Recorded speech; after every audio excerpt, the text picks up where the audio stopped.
On the day President Kennedy was killed, where were you and what do you remember? I was in school. I was in the third grade, Phyllis Wheatley Elementary School in Lubbock, Texas.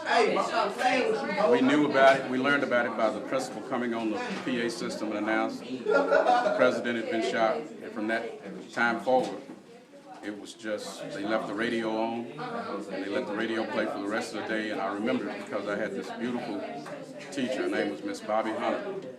She was standing outside the door crying. She was a young lady. She was standing there crying. We didn't know really what it was about. We knew where Dallas was. We just didn't know the real significance of it. That's where I was. Where were you and what do you remember when President Kennedy was killed? I was in high school in a typing class, approximately 1:15 or 1:20. And my reaction to the news was devastating. As a result of the announcement of his assassination, the school was closed. Flags were flown at half staff, and it was like not a blow, but just it was a tragedy that could happen on American soil of an American president to be assassinated.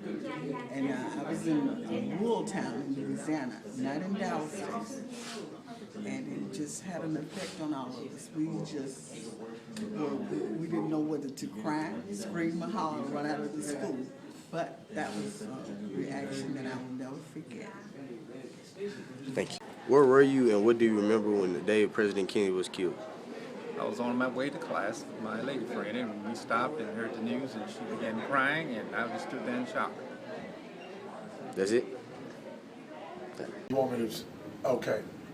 I was a 7th grader in junior high, and what I remember most is the effect that it had on the entire nation. It was like a family member had died. Is it? That's it. Where were you and what do you remember the day President Kennedy was killed? I was in the 6th grade going to H.S. Thompson School, and everybody had started crying, and they went and found a television, and we started looking at television.